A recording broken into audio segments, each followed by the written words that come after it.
축복의 청지기라는 제목으로 하나님 말씀 함께 나누겠습니다. 저는 학생 시절에 축복송이 매우 힘들었습니다. 축복한다는 노래를 듣는 것 그렇게 편하지가 않았습니다. 특히 제가 앞에 나와서 축복을 받는 위치가 되면 너무 어색했습니다. 소위 전문 용어로 닭살이 돋는다고 하죠. 너무 어색해서 저는 이 축복송은 불편했습니다. 왜 그랬을까요? 제가 생각해 보면 저는 어렸을 때부터 축복을 받지 못하고 자랐기 때문이라고 깨닫게 되었습니다. 엄격한 유교 문화에 속한 가정에서 자랐기 때문에 축복해 주시는 말보다는 평가가 많이 있었습니다. 근데 오늘 말씀에 보면 이 보아스와 그 사람들이 만나서 서로 축복하는 인사를 나누고 있습니다. 룻이 우연히 보아스의 밭에 가서 이삭을 줍게 되었죠. 근데 마침 오늘 말씀의 시작이 마침 이 보아스가 그 밭에 오게 됩니다. 이걸 지난주에 설교에서 우연이 아니라 하나님의 섭리라고 말씀을 드렸습니다. 하나님 인도하심 가운데 만나는 순간입니다. 그때 보아스가 먼저 인사를 합니다. 보통 여러분 우리 이 대한민국 사회에서 지금 현재는 나이가 많고 좀 직급이 높고 좀 유력한 분들이 먼저 인사를 합니까? 아니면 젊고 나이가 어리고 직급이 낮은 분들이 먼저 인사를 합니까?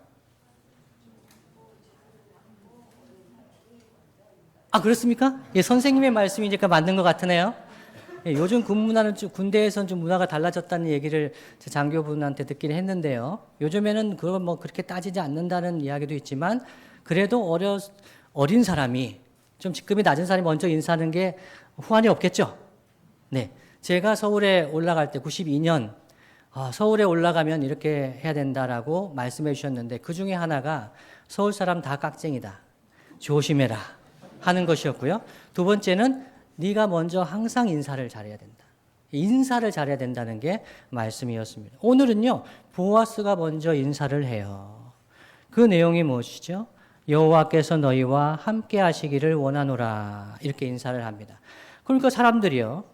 여호와께서 당신에게 복 주시기를 원하나이다. 이렇게 인사를 하죠. 지금 같으면 수고하십니다. 수고가 많으십니다. 이런 인사를 하겠죠. 근데 이 보아스는 여호와께서 여러분과 함께 하시기를 원합니다. 라고 했습니다. 여러분, 더 복을 많이 받아야 될 사람은 누굴까요? 보아스일까요? 일꾼들일까요? 일꾼들이 복을 더 많이 받아야 되겠죠? 일꾼들이 좀 더 부족하잖아요. 그래서 일을 하고 있는 거 아니겠어요? 보아스는 유력한 자예요. 각주에 보시면 부호라고 되어 있어요. 부유하면서 영향력이 있는, 힘이 있는 사람이죠. 근데 누가 더 복을 받아야 될까? 우리 생각에는 그 일하는 사람들이 복을 받아야 될 것 같은데 이 일하는 사람들이 보아스에게 축복합니다. 뭐라고요? 여호와께서 당신에게 복 주시기를 원합니다. 이미 유력한 사람인데 왜 이들은 보아스에게 이렇게 축복할까요? 이것을 이해하기 위해서 보아스가 어떤 사람인지 한번 조금 살펴보겠습니다. 보아스가 어떤 사람인가 하는 것이 오늘 본문에 룻에 대한 보아스의 말과 행동에 드러나고 있습니다. 첫 번째는요, 보아스는 상대방을 칭찬하는 사람이었습니다. 상대방을 칭찬하면서 여호와 하나님께서 복 주시기를 축복하는 사람이었습니다. 11절과 12절 말씀이지요. 제가 읽어드립니다. 보아스가 그에게 대답하여 이르되 내 남편이 죽은 후로 내가 시어머니에게 행한 모든 것과 내 부모와 고국을 떠나 전에 알지 못하던 백성에게로 온 일이 내게 분명히 알려졌느니라. 잘했다는 거죠. 여호와께서 내가 행한 일에 보답하시기를 원하며 그리고 이스라엘의 하나님 여호와께서 그의 날개 아래에 보호받으러 온 내게 온전한 상 주시기를 원하노라 하는지라. 이렇게 축복을 했습니다. 이 룻이 한 일을 칭찬을 해줍니다. 인정해 줍니다. 알아주는 거죠. 그리고 이스라엘의 하나님 여호와의 날개, 여호와 하나님의 날개 아래에 보호를 받으러 온 것, 온전한 상 주시기를 원한다라고 칭찬해 주고 있습니다. 사실 남편과 시어머니에게 선을 행한 것은 롯이 한 것이 맞죠. 그런데 이 여호와 하나님의 날개 아래 보호를 받으러 왔다. 그냥 팩트만 얘기하면 모압에서 이스라엘로 온 거예요. 그게 그렇게 칭찬을 받을 일인가? 근데 보아스는 이 롯의 이 신앙적인 결단을 알아주고 칭찬해주고 있어요. 그 여호와 하나님이 롯에게 복 주시기를 원한다라고 축복하지요. 만일 롯이었으면 어떤 마음이었을까 제가 생각해 보았는데요. 저는 이렇게 대답했을 것 같아요. 제가요? 제가 이런 신앙적인 결단을 했나요? 제가 이스라엘 하나님의 날개 아래 보호를 받으러 온 건가요? 이게요? 저는 그냥 모압에서 여기로 온 것 같은데 그런 마음을 가지고 있었던 거죠. 여러분 근데 이스라엘의 여호와 하나님의 날개 아래에 보호를 받는다는 것은 이것은 중요한 은유 표현입니다. 창세기 1장 2절을 한번 볼까요? 창세기 1장 2절 땅이 혼돈하고 공허하며 흑암이 깊음 위에 있고 하나님의 영은 수면 위에 운행하시니라. 잠시 띄워두시죠. 이 하나님의 영, 성령님이 수면 위에 운행하시는데요. 이 운행하다라는 동사가 므라헤페트라는 히브리어인데요. 새가 알을 품어주는 그런 행동을 표현하는 동사 표현이에요. 그러니까 하나님의 영, 성령께서 창조하실 때 혼돈하고 공허하고 흑암, 어둠이 있는 곳에 성령께서 역사하시면 창조에 사역하실 때에 어떠한 역사가 일어나는가? 혼돈한 가운데 질서가 생기고 공허한 가운데 평안이 임하고 평안 자체가 가득 찼다는 의미를 가지고 있어요. 그리고 흑암이 깊음 위에 있는 자리에 어두움에 하나님의 빛이 비치는 이것이 창조의 역사입니다. 여호와 하나님의 날개 아래 보호를 받는다는 것은 단순히 안전을 보호해 주는 정도가 아니라 롯의 인생에 성령께서 역사하셔서 그의 혼돈이, 그의 공허함이, 그의 흑암이 변화될 것을 내포하고 있는 표현이라고 할 수가 있습니다. 이 마음으로 롯을 칭찬하고 인정하고 하나님께서 그 롯에게 복 주시기를 바랬죠. 이게 첫 번째입니다. 두 번째는요. 14절 말씀인데요. 14절 말씀 보시면 식사할 때에 보아스가 롯에게 이르되 이리로 와서 떡을 먹으며 네 떡 조각을 초에 찍으라 하므로.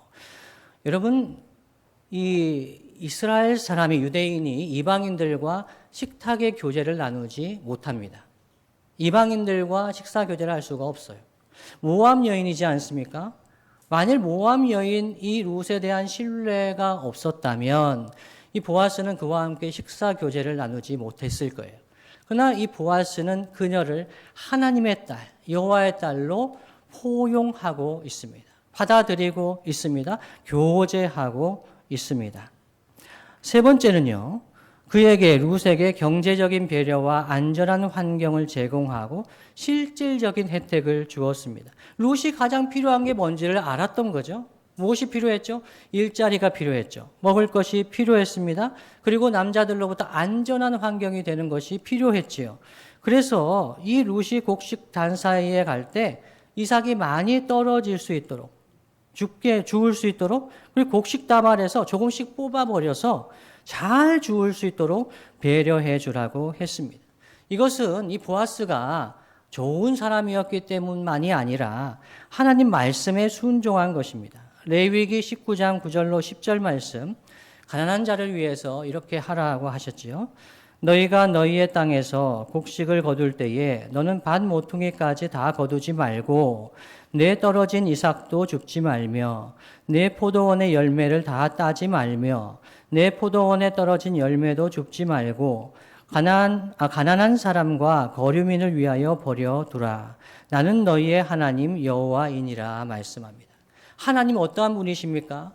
그 공동체의 나그네들, 가난한 사람들이 부끄럽지 않게 먹을 수 있도록 이삭을 남겨두라는 거예요. 그리고 포도 열매를 딸 때도 열매를 남겨두라는 거죠. 그래서 그 사회 공동체가 안전하게 유지될 수 있도록 그렇게 말씀을 해 주신 것입니다. 종합해서 본다면 여러분 보아스는 어떤 사람입니까? 축복의 사람입니다. 다른 사람을 축복하는 사람이었습니다. 그가 먼저 축복을 받아야 될 것 같은데, 그가 먼저 인사를 받아야 될 것 같은데, 유력한 사람으로서, 부유한 사람으로서 다른 사람을 먼저 축복하는 사람이었습니다. 그랬기 때문에 그 사람들이, 일꾼들이 볼 때 보아스, 이런 사람은 정말 하나님께서 복을 주시면 좋겠다, 이런 사람은 복을 받으면 좋겠다, 이런 마음을 가졌던 것이죠. 여러분, 여러분의 주변에도 그런 분이 있습니까? 저분은 아무리 봐도 저보다 가진 것이 많고, 그리고 유력하고, 그리고 많이 배웠고 그런 사람인데, 하나님, 저 사람에게 복을 주십시오, 저 사람에게 많이 복을 주십시오, 그래서 저 사람이 다른 사람들을 많이 섬기고 도울 수 있도록 하나님 복을 주십시오. 여러분, 그런 마음이 드시는 분이 있습니까? 여러분의 직장의 사장님이나 상사나 배우자나 사위나 며느리나 지도교수, 제가 이거 다 알지 못해서 다 예를 들 수가 없는데요. 여러분 주변에 있는 사람들 중에서, 특히 여러분의 위에 있는 분 중에서 보아스 같은 사람이 있으면 좋겠다라는 생각해 보신 적 있으세요? 이런 보아스 같은 사람, 나를 이해해주고 알아주고 칭찬해주고 하나님 마음으로 축복하고, 그리고 식사의 교제를 나누고 나에게 가장 실질적인 필요를 줄 수 있는 사람 있으면 얼마나 좋을까, 이런 마음 가져보신 적이 있습니까? 세상에는 이런 사람 거의 없습니다. 거의 없습니다. 인생을 저보다 많이 살아보신 분들은 아시죠? 사람을 기대하는 것이 얼마나 부질없는 것인지. 여러분, 사람을 의지하면 실망합니다. 제가 서울 올라올 때에 올라와서 92년 올라와서 뼈저리게 느낀 것입니다. 사람을 의지하면 안 되는구나. 서울 사람 다 깍쟁이라고 얘기해 주셨는데, 그 부모님의 말씀을 마음에 새겨야 되는데, 저는 와가지고 만나는 사람마다 다 좋아 보이고 의지할 사람으로 보이고, 그래서 성적이 안 나오면 교수님한테 가서 어떻게 안 될까요, 교수님? 안 된다, 이런 말 듣고 너무 야박하고 힘들고 그런 삶을 살았습니다. 저에게 다가와서 이야기해 주는 사람들은 외판원이었습니다. 영어 공부 열심히 해야 되지 않겠어요? 좋은 학생 같은데 영어 공부하면 어떻게 되죠? 뭐 10달에 24만 원, 이거 뭐 AFKN, 뭐 지금은 CNN, 뭐 이거, 그거를 파는 사람들이 있었어요. 얼마나 잘 속아 넘어가는지 열심히 그거 돈 아까워가지고 그 공부한 때가 있었습니다. 제가 그렇게 잘 속지 않게 보이죠? 엄청 많이 속았습니다. 그러면서 깨닫게 된 것이 있습니다. 세상에 믿을 사람 하나도 없다. 그런데 내가 믿을 수 있는 분이 한 분 계신데, 누구입니까? 우리 주 예수 그리스도. 예수님은 내가 믿을 수 있다. 하나님이신데, 하나님의 아들이신데 하나님과 동등됨을 취할 것으로 여기지 아니하시고 사람이 되셔서 낮아지셔서 십자가 지시기까지, 죽기까지. 왜요? 나를 위해서, 내가 받아야 될 죄와 저주와 형벌을 다 담당하시고 십자가 지신 예수님. 이 예수님이 십자가 지시고 부활하셔서 나를 사랑하신대요. 이 예수님이 부활하신 후에 승천하셔서 지금은 안 계시죠. 승천하셔서 안 계시잖아요. 어떻게 하죠? 성령님 보내주셔서, 보혜사 성령님이 우리와 함께 하시고 우리에게 주님의 말씀을 깨닫게 해주시고, 그러면 주님은요, 예수님은요, 보좌 우편에서 우리가 연약할 때에, 우리가 고통스러울 때에, 우리가 기도할 힘도 없을 때에 우리를 위해서 말할 수 없는 탄식, 우리를 위해서 중보하시는 분이 우리 예수님이에요. 우리 예수님께, 예수님의 이름으로 기도해야 되겠구나, 예수님을 의지해야 되겠구나, 그런 마음을 가지게 되었습니다. 성도 여러분, 예수님만큼 우리를 사랑하시고 복 주시는 분은 없습니다. 여러분, 부모님은 우리를 사랑하시죠? 부모님이 우리에게 복을 주시려고 해요. 그런데 인간 부모님은 한계가 있어요. 사랑에도 한계가 있지만 능력에도 한계가 있습니다. 저도 제 아들들에게 뭔가 좋은 것을 해주고 싶어도 제 은행 잔고는 그렇게 이야기하지를 않습니다. 할 수 없다고 이야기를 하지요? 인생이 그렇죠? 그런데 우리 주님은 우리를 너무너무 사랑하시고 복 주시기를 원하십니다. 민수기 6장 22절로 27절까지 말씀 함께 보겠습니다. 제가 한번 읽어드립니다. 여호와께서 모세에게 말씀하여 이르시되 아론과 그의 아들들에게 말하여 이르기를 너희는 이스라엘 자손을 위하여 이렇게 축복하여 이르되 여호와는 네게 복을 주시고 너를 지키시기를 원하며 여호와는 그의 얼굴을 네게 비추사 은혜 베푸시기를 원하며 여호와는 그 얼굴을 네게로 향하여 드사 평강 주시기를 원하노라 할지니라 하라. 그들은 이같이 내 이름으로 이스라엘 자손에게 축복할지니 내가 그들에게 복을 주리라. 아멘. 민수기 말씀 우리가 최근까지 매일 성경 묵상하지 않았습니까? 민수기의 백성들 어떤 백성입니까? 정말 우리를 닮았죠? 예. 은혜로 만나를 주시고 인도하시는데 원망하고 불평하고 하나님 가슴에 못을 박으려고 하잖아요. 그런 백성들 민수기 6장 초반부에 뭐라고 하시는 거죠? 아론과 제사장들한테 이야기하시는 거예요. 내 백성을 축복하라는 거예요. 축복하라는 거죠. 그들이 제사장들이 축복하면 하나님의 이름으로 축복하면 내가 그들에게 복을 주리라 하나님의 뜻이에요. 하나님의 이 축복의 청지기를 통해서 제사장을 통해서 그 백성에게 복 주시기를 원하시는 거죠. 이것이 하나님의 소원입니다. 하나님은 우리에게 복 주시기를 원합니다. 어떻게 복을 주실까요?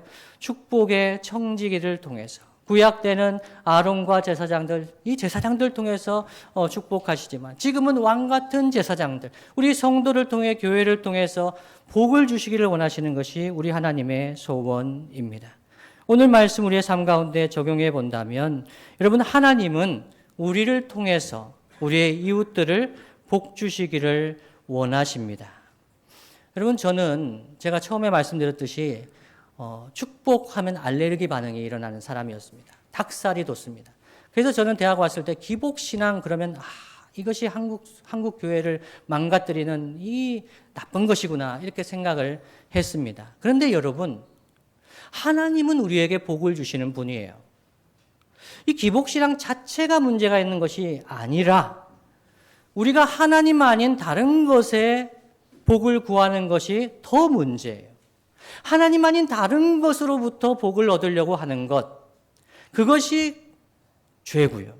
그리고 내가 받은 복을 나만 가지고 있으려고 하는 것이 죄예요.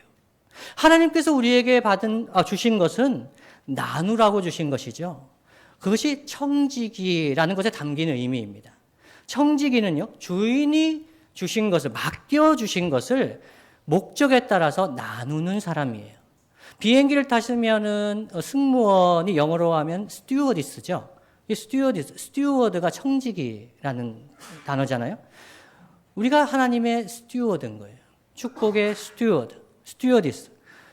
우리가 가진 것, 우리의 소유는 아니지만 하나님 주신 것이지만 그것을 가지고 항공기에 있는 그 승객들을 섬기잖아요. 우리 하나님께서 우리에게 주신 것들이 많이 있습니다. 우리의 건강과 우리의 물질과 우리의 능력과 우리의 재능, 하나님 주신 것이 있어요. 그것을 가지고 이것이 내 것이라고 생각하고 나만을 위해 살아간다면 이것은 잘못된 기복신앙이죠. 이것을 통해서 다른 사람에게 축복하고 그것을 나누어 주는 것을 하나님께서 원하시는 것이죠. 보아스가 그런 사람이었습니다. 보아스가 여호와의 날개 그늘 아래 피하러 온 룻을 축복했잖아요. 그런데 이 보아스가 룻에게 날개 그늘이 되어 주었습니다. 하나님의 날개가 되어 주었어요. 룻을 보호해 주고 룻을 축복하는 사람이 되어 주었지요. 우리는 하나님의 축복의 청지기들입니다. 우리에게 주신 것으로 주변에 있는 이웃들에게 하나님의 복을 나누어 줄 수가 있는 것이지요. 그래서 축복의 청지기는 하나님께서 나에게 주신 은혜로 주신 것을 타인에게 나누면서 하나님의 날개의 깃털 하나가 되어주는 사람입니다. 저는 아마도 보아스가 먼저 이 은혜를 여호와 날개 아래 거하는 은혜를 받았을 것이라고 생각합니다. 여러분 보아스의 엄마가 누군지 아세요? 예. 마태복음 1장 5절 6절 말씀을 한번 보겠습니다. 살몬은 라합에게서 보아스를 낳고 살몬, 이 여리고성의 정탐꾼으로 들어갔던 살몬이 라합, 이 기생 라합이죠. 여리고성의 어떤 기생 라합에게서 이 보아스를 낳고, 보아스는 룻에게서 오벳을 낳고, 오벳은 이새를 낳고, 그 다음에 이새는 다윗 왕을 낳으니라. 이것이 룻기에 펼쳐지는 하나님의 구원의 역사를 짤막하게 보여주는 마태복음의 족보죠. 그러니까 이 라합, 기생 라합이잖아요. 아무리 믿음으로 이 여호와의 백성의 편에 섰을지라도 기생이에요. 이방인이죠. 그 여인의 아들로서 자라가는 것이 어떤 삶이었을까요? 여러분 정말 힘들었을 거예요. 외국인으로, 기생의 아들로. 여러분 이것을 간접적으로 이해할 수 있는 부분이 사사기 11장 1절 2절인데요. 입다라는 사람이 사사가 있었어요. 근데 입다가 기생의 아들이었거든요. 그래서 엄청 따돌림을 받았어요. 딸을 주지 않는 거예요. 여러분 보아스가 나이가 많았잖아요. 그런데 아내 이야기가 안 나오죠. 왜 그럴까요? 딸 주기 싫다는 거예요. 아무리 믿음으로 보면 라합이 중요한 사람이고 그렇지만 기생의 아들이잖아요. 그러한 삶을 그러한 고통을 보아스는 알았을 거예요. 그러니까 모압에서 여인이 믿음으로 왔다는 것이 무엇인지를 아는 거죠. 그래서 그 모압 여인을 향한 하나님의 긍휼의 마음을 품었을 수 있습니다. 여러분 공로로 사는 사람, 자기 공로로 사는 사람은 타인에게 은혜를 베풀 줄을 모릅니다. 내가 지금까지 살아온 것이, 오늘 찬양대가 고백하지 않았습니까? 지금까지 내가 살아온 것이 하나님의 은혜라 고백하는 사람은 타인에게 은혜를 베풀 수 있어요. 축복할 수 있어요. 그런데 내가 지금까지 살아온 것이 내 공로로 살았다, 내가 잘해서 살았다, 이렇게 생각하면 타인에게 축복하지 않습니다. 여러분 공부 못하는 사람을 보면 그냥 상상해 보세요. 어떤 마음이 드시겠어요? 아니 목사님 공부한 지 오래돼가지고 기억이 안 나네요. 공부 못하는 학생을 보면 어떤 마음이 들까요? 게으르다, 노력을 하지 않는다. 혹시 이런 생각을 하신 적이 있으세요? 저는 공부를 아주 못했을 때가 있었어요. 아주 어렸을 때는 잘했을 때가 있었어요. 초등학교. 그런데 중학교 가면서 공부를 못하게 됐어요. 그래서 제가 고등학교 1학년 때 어떤 학생이 제 성적표를 보면서 뭐라고 얘기했다고요? 내가 네 성적 마음은 주고푼다. 이렇게 얘기를 했어요. 고등학교 1학년 때. 그 제가 뭐라고 대답했다고요? 죽으라. 저는 아무 상관이 없는 거예요. 제가 볼 때 이 성적 괜찮은데. 무슨 얘기인지 아시겠죠? 공부 잘 못했다는 얘기예요. 내가 볼 때는 괜찮대. 그 정도의 성적이었는데 제가 공부를 좀 잘하게 됐습니다. 그러면 시험 치기 전에 어떻게 기도할까요? 저는 지금까지 한 번도 공부한 것 잘 생각나게 해주세요 이렇게 기도한 적이 없습니다. 공부한 것 공부 잘 했으니까 잘 생각나게 해주세요 이렇게 기도한 적이 없어요. 어떻게 기도하냐면요, 불쌍히 여겨주세요. 불쌍히 여겨주세요. 아무 생각이 안 납니다. 그 기억 있으시죠? 시험을 쳐야 돼요. 시험지를 받았어요. 문제를 다 봤어요. 아무 생각이 안 나요. 기억이 안 나요. 공부 못하는 학생의 마음을 알아야 우리가 축복해 줄 수가 있어요. 여러분 그렇다면 우리는 어떤 복을 나누어 줄 수 있을까요? 첫 번째로 우리가 전해줘야 될 첫 번째 복은 하나님 만나는 복입니다. 우리가 다른 이웃에게, 친구들에게 어떻게 축복을 해줄 수 있겠어요? 우리가 가진 돈으로요? 우리가 어떤 인맥을 동원해서 이렇게 가장 근원적인 복은 하나님을 만나는 복입니다. 이웃사랑 복음잔치를 위해서 우리가 기도하고 있죠. 주변에 있는 사람들을 위해서 기도하고 있어요. 그들을 위해서 많은 것을 축복할 수가 있는데 가장 근원적인 것은 그들이 하나님을 만날 수 있도록, 하나님이 어떠한 분인지를 알 수 있도록, 얼마나 은혜로우신 하나님이신지, 예수님이 십자가 지신 것이 누구를 위해서 지신 것인지 하나님 만나게 해줄 수 있는 이 복. 그래서 보아스는 사람들에게 복을 받으라고 얘기해 줄 수 있었을 거예요. 그러나 성경이 기록하는 보아스의 축복은 무엇이냐면 여호와께서 너희와 함께 하시기를 원하노라 였어요. 하나님이 너희와 함께 하시면 된다는 거예요. 근원적인 복이죠. 그래서 우리는 축복의 청지기로서 주변에 있는 사람들을 위해 기도하고 축복할 때 하나님이 당신과 함께 하기를 원합니다 라고 축복해야 합니다. 두 번째는요, 만일 여러분 주변에 있는 사람이 예수님을 아는 사람이라면 그의 신앙적인 성숙과 성장의 모습을 보면서 여러분 칭찬해 주시고 축복해 주시기를 바랍니다. 보아스는요, 룻의 그 작은 결단을 알아줬어요. 칭찬해줬어요. 모압에서 그냥 와서 이방 여인인데 그렇게 생각하지 않았어요. 보아스는 이 룻이 여호와 하나님의 날개 아래 보호함을 받으러 왔다. 믿음으로 이 땅에 온 것을 인정해 줬어요. 그래서 그 하나님께서 그 룻에게 온전한 상 베풀어 달라고 축복하고 있습니다. 우리 주변에 있는 교회 학교의 자녀들, 우리 육신의 자녀들, 우리 주변에 있는 사람들에게 그들이 믿음으로 한번 살아보려고 할 때, 믿음으로 한번 살아보려고 넘어지며 일어나며 그렇게 할 때 여러분 많이 많이 축복해 주시기를 바랍니다. 세상은요, 재능이 있고 외모가 출중하고 소유가 많고 좋은 성적을 받고 경력이 대단하고 좋은 직업을 가지면 다 인정해 줍니다. 교회마저 그런 것으로 인정해 주고 축복해 주면 사람들은 절망합니다. 세상이 아주 잘 인정해 주는 것은 교회에서 그리 인정해 줄 필요가 없습니다. 그냥 함께 기뻐만 해주면 됩니다. 그런데요, 믿음으로 한번 살아보려고 하는 사람들, 세상에서 볼 때는 아무 별 볼 일 없는 사람이지만 믿음으로 한번 살아보려고 하면 마음껏 축복해 주십시오. 여러분, 만일 어떤 성도가 4주 동안 결석을 하다가 나왔습니다. 그럼 어떤 마음이 드시겠어요? 4주 동안 결석을 했어요. 근데 왔어요. 어떤 마음이 드세요? 아니, 집사님인데, 또는 이제 교회 다닌 지 오래됐는데, 아니, 4주를 이렇게 빠졌나? 이렇게 생각하면서 막 이렇게 책망을 할 수도 있겠죠. 따끔한 목사님, 저라도 얘기해 줘야 됩니다. 하면서 이렇게 얘기해 주시는 분도 있겠죠. 근데 4주 여러분 빠지고 한번 나오려고 해보세요. 어떤 마음이겠어요? 엄청 힘들어요. 너무너무 많은 부담이 됩니다. 교회 한번 나오는 게 쉽지가 않습니다, 여러분.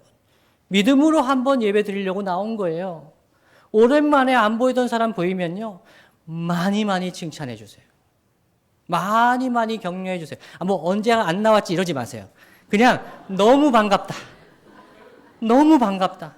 믿음으로 살아보려고. 이 여호와의 날개 아래 보호함을 받으려고 나왔구나. 많이 많이 칭찬해 주시고 축복해 주십시오. 마지막으로 세 번째는 실질적인 도움을 주어야 합니다. 우리가 가진 것으로 그들에게 실질적인 도움을 줄 수 있어야 합니다. 제가 축복합니다라는 노래와 말이 불편했던 이유 중에 하나는 말로만 축복하기 때문이었어요. 말로는 축복한다고 하는데 그 축복이 전혀 느껴지지가 않았던 것이죠. 보아스는 룻에게 축복할 때 여호와 하나님이 함께 하시기만을 원한다고 한 게 아니에요. 일터를 주고 안전을 지켜주고 안정적인 수입을 가져갈 수 있도록 배려를 해 주었습니다. 구약 때에 이삭을 남겨놓고 열매 중에 일부를 남겨놓고 누구를 위해서요? 가난한 자와 나그네를 위해서 남겨두었던 것, 하나님의 소원이지 않습니까? 이 시대를 살아가는 우리들에게도 적용해야 될 부분들이 있습니다. 우리의 수입 중에 일부는 우리에게 주신 이 물질이 하나님께서 우리에게 주신 하나님의 것이라고 인정한다면 이 수입 중에 일부는 이웃들을 위하여 주신 것이라고 우리는 생각하는 것이 옳습니다. 포도원의 소출, 열매, 그리고 이삭, 이것이 그들에게 주신 것이잖아요. 그러나 동시에 그 이웃들에게 나누어 주라고 주신 것이 포함이 되어 있습니다. 그래서 우리가 얻은 수익 중의 일부를 가난하고 소외되고 지친 사람들을 위해서 일정 부분을 떼어놓는 것, 이것이 하나님께서 아주 기뻐하시는 모습이요. 신앙의 선배들이 지금까지 많은 분들이 지켜가고 있는 모습입니다. 여러분, 그런데 사람은 어떤 마음이 듭니까? 남은 것이 있을 때 돕겠다고 생각합니다. 목사님, 이번 사업 잘 되면 제가 크게 한번 돕겠습니다. 라는 분들은 많습니다. 근데 그런 분들일수록 이번 사업 잘 안 됩니다. 계속 이번 사업 잘 되면 돕겠습니다. 여러분, 그 사업 잘 되면요, 쓸 데가 많아요. 일단 빚부터 갚아야 되고, 그리고 차도 바꾸고 싶고, 좋은 차를 타고 싶고, 집도 바꾸고 싶고, 그러면 남습니까? 안 남습니다. 욕심으로 가득한 우리의 모습은 절대로 남을 위해 먼저 떼어놓지 않으면 그런 일이 일어나지가 않습니다. 말씀을 마무리하겠습니다. 주님이 사랑하시는 성도 여러분, 우리 하나님은 우리가 축복의 청지기가 되기를 원하십니다. 축복의 청지. 여러분, 받은 복이 무엇입니까? 하나님께서 나에게 은혜로 주신 것이 무엇입니까? 아직도 우리가 가진 것이 내가 잘해서 내 공로로 얻었다고 생각하십니까? 우리가 가진 모든 것이 하나님께서 은혜로 주신 것임을 믿습니까? 그러면 그 중에 일부는 이웃을 위해서 주신 것이 있습니다. 특별히 축복한다는 것은 복을 빌어주는 겁니다. 우리 주변에 있는 사람들에게 하나님께서 복 주시기를 복을 빌어주는 것이죠. 하나님은 우리에게 축복하시지 않습니다. 하나님은 우리에게 복을 빌어주실 필요가 없어요. 하나님은 우리에게 그냥 복 주시는 겁니다. 복의 근원이시고 복 주시는 거예요. 근데 우리는 축복하라고 하십니다. 이 백성을 위해서, 이 나라를 위해서, 주변에 하나님을 알지 못하는 사람을 위해서 우리는 축복하는 존재입니다. 우리의 축복은 한 사람을 살릴 수 있습니다. 특히 교사나 부모는 자녀와 학생을 축복해야 합니다. 제가 고등학교 1학년 때 참 힘들었습니다. 그런데 저희 아버지께서 미술 숙제를 가져가야 되는데 그 전날 술 드시고 아침에 일어났는데 잡히는 것을 던졌는데 그게 제 미술 숙제였습니다. 오늘 가져가야 되는데 그때 제가 학교 안 가겠다. 내가 이 집 구석에서는 도저히 공부 안 하겠다. 공부했을까요? 안 했을까요? 제가? 안 했잖아요. 성적이 안 좋았는데도 저는 이게 무기인 거죠. 무기. 공부 안 하겠다. 학교 안 가겠다. 가출하겠다. 집 쌌습니다. 1교시 끝났습니다. 선생님이 전화를 하셨습니다. 제가 왜 전화를 받았는지 모르겠지만 전화를 받았습니다. 최충원 학생 집입니까? 예. 최충원 학생 있습니까? 접니다. 뭐 하고 있노? 제가 예, 학교 안 가려고요. 와라. 그러셨어요. 그래서 제가 치명적인 단점은 선생님 말씀 잘 듣는다는 거예요. 우리 교회 선생님들 많으시잖아요. 선생님 말씀, 네, 가야죠. 갔어요. 앞에 다 빠졌는데 수업 결석 처리 안 하셨어요. 지각 처리 안 하셨어요. 그래서 선생님이 제 그 탄원을 다 들어줬어요. 선생님, 제가 이런 짓구석을 했어요. 초등학교 6학년 때부터 재빨리 제가 하고 도시락 제가 다 싸가지고 이렇게 살아왔는데 부모님이 이렇게 안 도와주세요. 저는 한 대 맞을 줄 알았어요. 그 선생님이 그 학교에서 유명한 분이었어요. 따귀 때리면 2m 날아가는 유명한 선생님이었어요. 전 맞을 각오하고 죽을 각오하고 이야기했어요. 근데 선생님이 갑자기 나가 있어라. 어머니로부터 이야기 다 들으시고 저를 부르셨어요. 뭐라고 얘기하셨냐면 그 며칠 전에 IQ 검사했거든요. IQ 검사 결과가 나왔어요. 그럼 선생님이 중훈아, 네 마음만 먹으면 정말 세계 어느 대학이든지 갈 수 있는 좋은 머리를 가졌다. 열심히 해봐라 하시면서 야구부를 해체한 걸로 만든 장학금을 주셨어요. 62,500원. 근데 얼마 안 되는 돈이지만 그거를 이제 장학금을 주셨어요. 제가 너무 감사했어요. 제가 마음만 먹으면 세계 어느 대학이나 갈 수 있대요. 그런 말 들어본 적이 없거든요. 고3 때 이 선생님을 만났어요. 선생님이 어느 대학에 원서를 냈냐고 하시더라고요. 그래서 제가 서울의 모 대학을 원서 냈다고 했더니 선생님이 하신 말씀이 뭐냐면요. 거짓말 하지 마라. 거짓말 하지 말라는 거였어요. 아니 선생님, 분명히 1학년 때는 세계 어느 대학이든지 갈 수 있는 머리를 가졌다고 하셨는데 그래서 서울에 그냥 좋은 대학들 서울에 간다는 것 자체로 대단하다고 거짓말이라고 생각할 정도였다는 거죠. 고등학교 1학년 때 그 선생님의 그 말씀이 저를 지켜줬어요. 축복의 말이었던 거죠. 그분은 제게 하나님의 축복의 청지기였습니다. 제가 두레교에 왔다는 소식을 듣고 두레교 홈페이지에 와서 설교를 들으셨답니다. 제가 선생님 감사합니다 전화드렸더니 그때 고등학교 1학년 때 목소리나 말이 똑같다 그러시는 거예요. 얼마나 감사한지 몰라요. 주님이 사랑하시는 성도 여러분, 우리를 지금까지 축복해 주신 분들 여러분 기억하고 감사하시기를 바랍니다. 여러분도 누군가에게 축복해 주는 사람이 되시기를 간절히 바랍니다.